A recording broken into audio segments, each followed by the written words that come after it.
Good morning. It's February 24th, 2022 at approximately 10 a.m. my time. And things are coming at me fast and furious, and I'm just decided to be raw and move forward on this in the moment because I don't have a lot of time. I got a lot of things going on, and the world is moving fast. This morning's headlines are pretty much, Putin and Russia has invaded Ukraine. Some people seem to be surprised by that. Obviously, Putin's hand was shown for the last several weeks and, quite frankly, the last several years. There's a lot of reasons that Russia is interested in absorbing Ukraine again into its empire because Ukraine went independent after the fall of the Soviet Empire in the late 90s. And of course, Putin has been there as the head of the KGB throughout the Cold War. And then he becomes, the head of Russia. The president of Russia, but he's the guy who's in control of everything. But a couple of things that are relevant to what is happening in this particular scenario that I think that we all need to kind of extrapolate and come to grips with is just some historical context to start off with. So World War I, a conflict that led to the deaths of 40 million people, where there was a global population of about 1.8 billion people, was caused by the assassination of Franz Ferdinand, the Archbishop of the Austrian-Hungarian Empire. And that was somewhat unexpected and it seemed like a relatively obscure tripwire to that potential, to that conflict that led to such a massive devastation. But, we're living in a very precarious world right now because there's a lot of shall we say, fragile scenarios given what's happened after COVID that we're still in the midst of, and supply chains and this globalism that's been, the power structure over the course of the last 40 years that has been derived from what we call neoliberalism that's led to this financialization that I'm talking about. And I think it's important to discuss a couple of these items as it relates to this invasion of Ukraine by Russia. So really the most potent, it seems like, reaction that the West has had is to cut off Russian banks from this supposed swift international financial, apparatus that could really freeze Russian assets and banks. And I think one of the sub-stories, the subplots of this thing that I saw on a MSNBC piece, or actually it was an NBC piece earlier that was on my timeline, that Russians can't get American dollars. Now that should tell you something because Russian oligarchs, many of whom are the most powerful people in Russia, the ones who control the aluminum or the fossil fuels or the steel or, all of those, natural resources that this huge empire, well, that was the Soviet Union, but Russia has. I mean, don't forget that the Soviet Union was by far the largest country on the planet or empire on the planet. Geographically, which means its resources from timber to steel to oil to natural gas to all of these types of natural resources that are important, of course, for consumption, which really undergirds currencies around the world, was absolutely extraordinary. I mean, the other massive geographical countries, trading partners, that sort of thing, North America, the United States, of course, Canada is right there. And then, of course, Asia, under Chinese, sort of leadership, I suppose, because they're the big player in Asia. That's what undermines value, for which global currencies trade and so on and so forth. And I think, probably what it appears to me is the most a significant reason that Putin wants to invade Ukraine now is twofold. One is he said the biggest mistake he ever made was to dismantle the Soviet Union, or that was the biggest mistake the Soviet Union made, was to allow all of these satellite, states to go independent.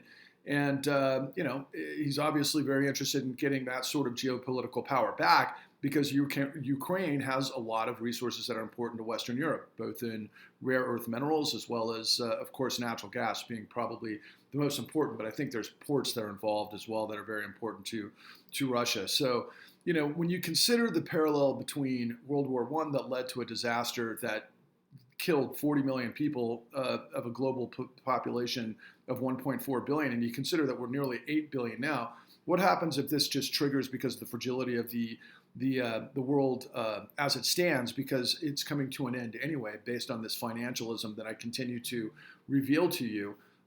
It could be the tripwire for potentially something more significant, and obviously because of our technology and and the power of our arms and all of the different ways we can. I mean, we could see, massive casualties and everything that brings. And markets are crashing right now as a result of that. But most of us who understand this stuff have been expecting global runs in these markets for a very long time, because it's built on a house of cards where a handful of billionaires around the world literally have the power to pull the plug on what is maintaining the asset values. And once they make a run, then everybody else makes a run. And then the next thing you know, we could be in a global depression like that. And quite frankly, I expected it a couple of years ago. And to bring it full circle to the stuff that I've been talking about, and I don't want to give a 30-minute and 40-minute lecture. I want to keep this pretty tight. And I do want to express to those that are actually tuning in to really understanding what it is that I'm conveying, because I do have the truth. The entire system is preventing from you to understand. And it's at the con, www.thecon.tv. I encourage you to look up my name, Patrick Lovell, do your own investigation. Check out our YouTube channel, which is Patrick Lovell, Truth Bombs the Con. Please like and subscribe. And then you can see these videos in their entirety, as opposed to 3-minute clips that you might come in kind of really none the wiser of who I am or what I'm talking about. You see these little clips and you're like, huh? And that's created a lot of, quite frankly, confusion out there. But at the same time, it's created a lot of interest. I mean, we're literally at this moment, right when I hit record, we're at about 190,000 views. This is less than 3 weeks. So I know I've tapped the arteries out there. And what I'm trying to convey is I'm Uma Thurman from Pulp Fiction, when she got the adrenaline shot in her chest to wake up from a heroin comatose to basically get in the game. And honestly, that analogy, I'm a film guy, I'm a producer, I've been around for a long time. And for those of you who want to judge, people on popularity, and what people look like and everything else, I mean, guys, I've done features on Robert Redford, Jennifer Aniston, Meryl Streep, Kevin Costner, Oliver Stone, you name it, Metallica, Green Day, some of the biggest sports stars in the world. I mean, that's what I did for a very long time. I've been a producer for a very long time. I lived in LA in the 90s. I worked for some of the biggest executive producers that exist. I became an action sports producer. I worked in entertainment. But then in 2008, after I was a senior producer on a television show where I was giving away houses throughout the country, I got turned upside down like millions of others. And as it turns out, tens of millions of others in 2008, when the housing collapse ignited a global run. And ultimately, I've been on a mission ever since to try to understand what that's all about, because that is the story of what puppeteers everything else. And so it's Black History Month. For those of you, and I know we've seen a massive increase in African Americans that are checking out this channel to try to understand where it is that I'm coming from. You need to be aware, you have to understand that 60% of African American household wealth evaporated by 2012 because of the great financial crisis, which targeted specifically first, before it got the rest of the world, African Americans. And they did that by targeting, quite frankly, the most vulnerable, which were widows, African American widows who lived on a fixed income, who actually owned their homes.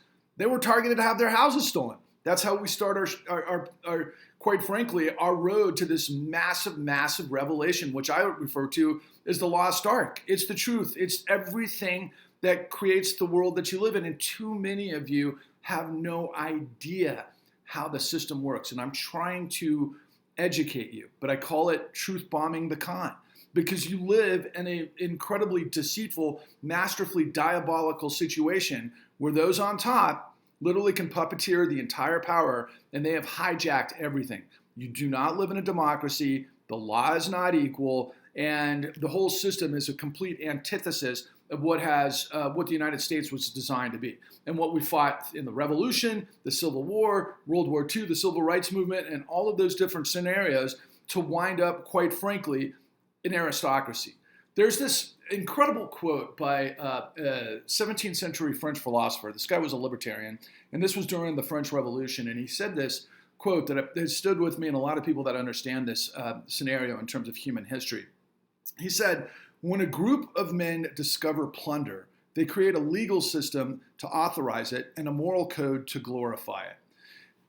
That's centrifugal force of powers. That's everybody being on the same page. If you want more of a kind of a pop cultural reference, how many of you seen Game of Thrones? I have. I've watched it many, many, many times. Really, the whole history of Western Europe was the crown, the monarchy, and then the church, which of course, and the bank, right? So you had the Iron Bank, you had the Citadel, and then you had, of course, the battles between all of the main houses in Game of Thrones. And that's what that whole story was all about. That's human history. That's power. That's, in the end, coercion and corruption if you have everybody on the same page in the power structure, which is what we've now become, which is, again, antithetical to what the United States is all about. We created separation of powers where the judiciary and the administrative and the executive branch, or the legislative branch, are all supposed to operate independently to check the power of everybody else. And the idea is that you had common sense, where really you could have like a conservative bent, a liberal bent, but yet at the end of the day, we're all more on the team of the success of the country, the United States, based on the premise of life, liberty, and justice for all, and dynamism. The law is fair and equal. Nobody is above the law. And of course, we all have a fair shot. And further to that point, from an FDR perspective, is to have a social safety net so that people's basic needs can be met and sustained, to give people the vibrancy, to get the education, to move through the system, to be able to become effective members of society, and then hopefully, build a better society, build a better life for their children. I mean, that's really what the promise of America was, and it was delivering post-World War II until we got into the Reagan administration and the Reagan administration forward at that time period, started chipping away at these protections of a government of, by, and for the people, to create a government of, by, and for the rich and powerful that can actually operate the way that I've been saying to you. So going back to Black History Month, and I really hope many of you, and let's hashtag the hell out of this, can reach out to LeBron James, because LeBron James grew up 400 feet from Antioch Baptist Church in Akron, Ohio, where Miss Addie Polk had been a member, somebody on the front pews for 4 decades in her beautiful hat, and everybody in the congregation just adored her because she was one of the pillars of the congregation. That particular woman, who lived a prideful life, was literally was being in the process of thrown out of her house in October of 2008. But it was a house that she owned, that she lived in for 4 decades, that she was set up on a situation. And we have this in the con, whether she was either a victim of straw buying, which means that somebody else was able to get loans on her house to get refinanced based on everything that was shown in the con, that she was none the wiser of this, that they stole the equity out of her house. And then when they didn't pay back the loan, ultimately the sheriff showed up to throw Miss Addie Polk out of her house, and she was none the wiser. And what she had to do was turn her husband Robert Polk's gun on herself, which is a Colt 45, and she shot herself.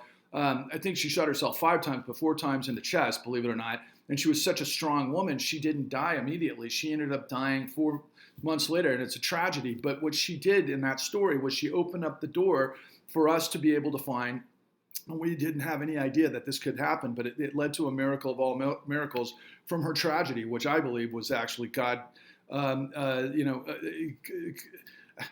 delivered by God, because I can't think of another way. I mean, it's just like sometimes you get lucky, okay, whatever. But this is just ridiculous, because what happened was it led us to the Summit County, Ohio Task Force, which was mostly white police officers that were looking out literally for the African American community, and they discovered that there were bad actors doing exactly what the Wall Street CEOs were doing to target people like Addie Polk, and ultimately they pulled the noose on one of the bad actors, which led to a RICO conviction, which was racketeering, influence, corrupt organization, which means it's basically the mob. It's organized crime. And that's exactly what the CEOs of Wall Street did. It's all on display in the con.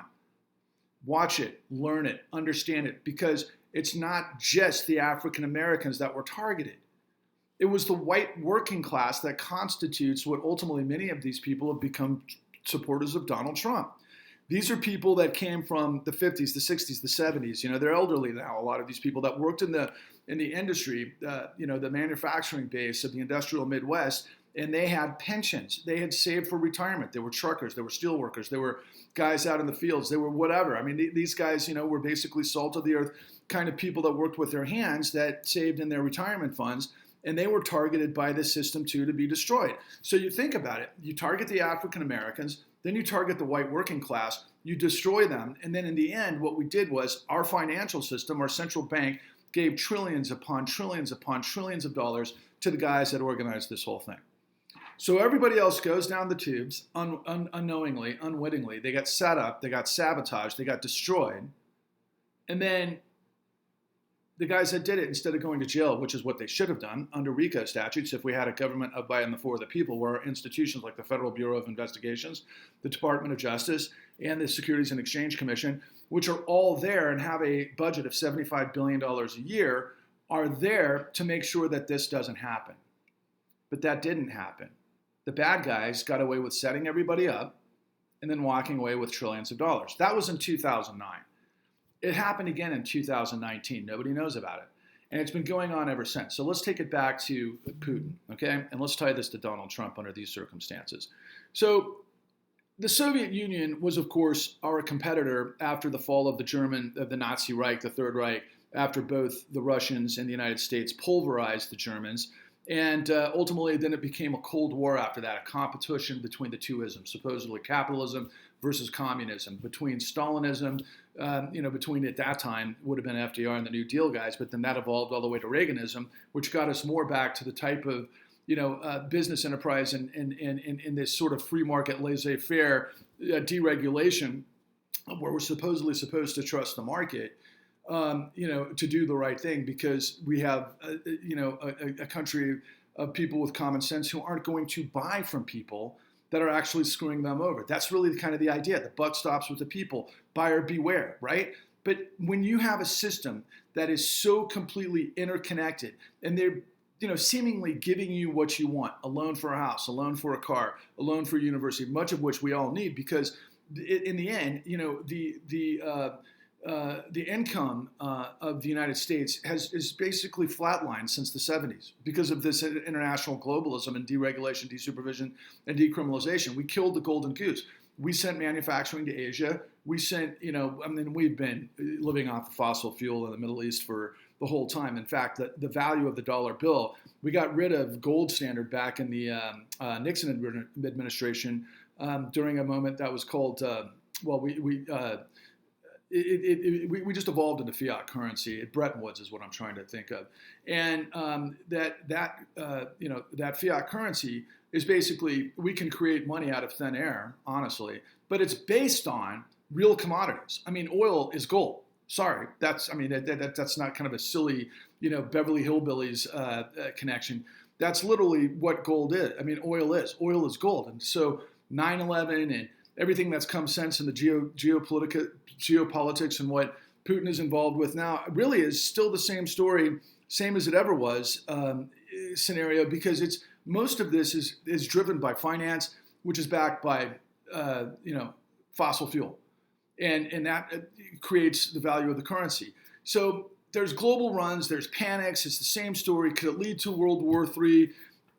It could. I mean, again, that's why I talked about Franz Ferdinand at the top of this monologue, was because literally that was the tripwire, and it seemingly was kind of obscure. Not a lot of people understood it, but it triggered what ultimately became World War I because of all of these geopolitical relationships and everything that at that place, and everybody's battling over land and resources, and that's the way it's always been. So is that similar to now? Particularly when we know, like, the dollar bill, literally, when you're talking about this international financial system called SWIFT, that just answered a lot of questions for me, because if our leverage is ultimately, well, we can just shut down banks in Russia, and you think about the oligarchs, that many of whom live in the West. I've met many of them. Actually, I know people who do business with them. Many of these guys are in London. They have these huge estates. They've ramped up the city of London in finance, the city of London in real estate, same with Manhattan, same with Los Angeles. A lot of these guys plug money into Hollywood, quite frankly. I'll tell you right now, Steven Mnuchin, who is a huge Hollywood producer, who was the Secretary of the Treasury under the Trump administration, who was also a former executive of Goldman Sachs, as was his dad.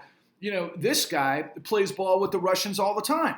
And the Russians were moving money, literally stealing money out of Russia to put into this global system to be able to invest in Trump real estate, for example, as well as, Hollywood movies and the rest of it. I mean, that's global financial flows, and that's how the system has worked. And I've had this theory going back to 9/11. Really, the ultimate thing that you can see, you can actually see it. I know a lot of people like to get into the weeds and, the boogeyman and the Rothschilds and, other things like, for example, and a lot of people like to go after the Masons and this and that, like there's this, or the Illuminati and all that kind of stuff. Look, there's always been organizations throughout history. There's always been mergers. I mean, look, if you want to know what created the Freemasons, it was literally these guys came back, from the Middle East and the Crusades, and they had learned supposedly the sacred knowledge of new finance, and they decided to start, creating their own financial sort of apparatus to work around, the king.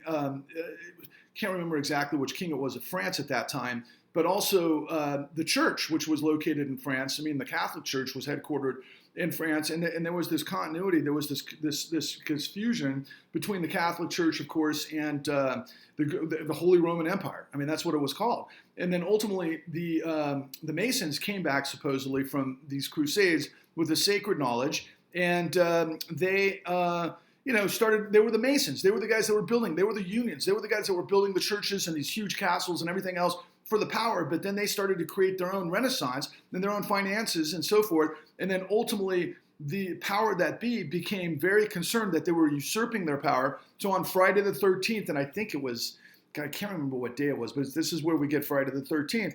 There was a unified mission both by the Catholic Church and the Holy Roman Empire and the King of France, where they basically target all of these Masons and they murdered them, and then that turned into this whole sort of mystique about 13 being an unlucky number. But ultimately, that supposedly grew. We'll take the 13 all the way through, quite frankly, because I've always been somewhat interested in this. But you had the Masons throughout Europe, all of these guilds, and they were spectacular architects. And a lot of those people translated to the founding fathers of the United States. They were all part of the Freemason Society, quite frankly. I'm talking Benjamin Franklin. I'm talking about George Washington, Henry Adams. And I don't know if Jefferson was part. Yeah, I'm sure Jefferson was too. I'm not an expert on this stuff, just kind of, passing interest in it and all. But there was 13 original colonies. I mean, you look at the dollar bill, there was 13 levels of the pyramid. There were, that go up to the all-seeing eye of the dollar bill. And then 13 quivers in the eagle's talons. And, 13 is all over the place. By the way, 13 means revolution, if you want to know the truth. It's also the 13 principles of God in Judaism. But it's unification, it's freedom, it's liberty. That's the idea of it. And all of a sudden, and I learned this a long time ago, there's a lot of people that are, completely against the Masons and, they're Illuminati, and they think that they're the ones responsible for COVID. They're the ones responsible for this banking situation, everything else. I think that's all, ridiculous, quite frankly. I know that there's definitely power within power, and that's what I'm revealing to you. But most of these guys are in front of your face. They're the Jamie Dimons of the world, who are the CEOs of Wall Street or Chase, and all of the rest of these huge hedge funds, and Steven Schwartzman, and the guy who's at the apex of this stuff, in my opinion, is Larry Fink at Blackrock. And Blackrock are the guys that got to administrate the Federal Reserve funds from going back to, they were part of what was known as Maiden Lane, that showed up right when Bear Stearns was going down in 2007 to create this emergency lending liquidity to the markets from the Federal Reserve, which wound up being $29 trillion, of which BlackRock was the administrator. So is it any wonder that BlackRock is the largest asset manager in the world? They basically control the asset management of the Saudi Sovereign Wealth Fund, which is huge. And of course, undergirds what it is that I'm telling you in this massive thing. So, you're looking at this war. It's all connected from the standpoint that fossil fuel, geopolitics, international finance, and all of these other things play into this stuff. But the point is that there's this international scenario of power and oligarchs and Putin and all of the rest of these guys that work at a certain level that you can't understand. They work at a level where their money is what it's all about, their influence, their power. And you're just trying to get by day to day. And many of you are out there looking at me going, well, who is this guy? I'm the guy that's bringing you the truth. I'm truth bombing every day the con, because I'm the guy that's got all of the answers. Russell Brand doesn't have the answers. Joe Rogan doesn't have the answers. Crystal Ball doesn't have the answers. They're very smart. They've got access to a lot of people who have great understanding of certain specifics, but they're not talking about this core situation that I'm talking about. This situation that literally targeted African Americans, also targeted the white working class, and then they got the rest of the world because of derivatives trades and everything else, and they basically blew up the world, and they put themselves at the apex of this thing. And if you want to know the truth, that's the world order. And they've got complete control over both parties, including Trump, guys. Trump is a guy who's just playing this game based on the way this game is played. And, again, he's laundering money for Putin. He has been for years. I don't care about Russiagate. I don't care about, the whole Steele dossier and all of that other kind of nonsense. The bottom line is that Trump is the only lender he's ever had over the course of the last, 15, 20 years of his career is Deutsche Bank. And that's because of this relationship between Russia, Putin, and Germany, and Deutsche Bank and Trump real estate. It's that simple. And then, there's so much more to it than that. But look, man, I'm just coming to you raw because I have to. There's no time to waste. I'm trying to create the great resurrection. I want to get everybody to understand the truths that I'm telling you, that we don't live in a democracy. We don't live in a country of by and for the people. We don't live in a country where everybody is held accountable by the law equally. We live in a corrupt racket. I call it corporate fascism undergirded by a criminal syndicate. Okay, fine, whatever. It's a monarchy. It's this, it's that. Doesn't matter what ism is. Doesn't matter if it's ism under Stalin. Doesn't matter if it's ism under Hitler. When you have a complete control of one group over the entire system, that's a freaking ism, and it's corrupt, regardless of its ideology. Stalin in communism wasn't Marxism. I mean, there were certain elements of it, but it was about the Politburo. It was about oligarchs. It was about control, top down. That's what it's about. Fascism, in terms of Hitler, let's kill everybody or turning them into slaves. Let's murder everybody because what? I'm literally the glory man. Hitler was a fucking fraud. He was a lie, but he certainly could lie like, it was unbelievable what that guy was capable of in terms of lies. Unbelievable deception at every level. That was his entire career. Did he believe a lot of it? Yeah. But he ultimately just became the supreme power because everybody got in line and they got complicit because at first they didn't want to die and then others became believers, right? We're in the precipice of that again. This is human society. This is history. The United States is about liberty and justice for all. The United States is about the dignity of a system that allows you and I to be able to come up and go as far as we're capable of going. And we should have a social safety net in the sense that, there isn't people that can be set up by a system to where they get purged out of their homes because they're none the wiser and they wind up on the streets, given the fact that we gave trillions and trillions of dollars to the bad guys. We got to inverse that. Really, I think, okay, let's finish with this in terms of the Game of Thrones analogy, okay? When you get the Iron Throne, you get the Iron Bank, okay? Think of the White House and Congress as the Iron Throne. You get that, you get the Federal Reserve. I'm convinced all of these powers that be, whether it's deep state, blue, Wall Street meritocracy that's deeply involved with the military-industrial complex and financial complex and fossil fuel, they're all the same thing. I made a film about it that deconstructs all of this stuff called Forward 13, Waking Up the American Dream, which was prologue to the con. Because the con, it was like the deep dive.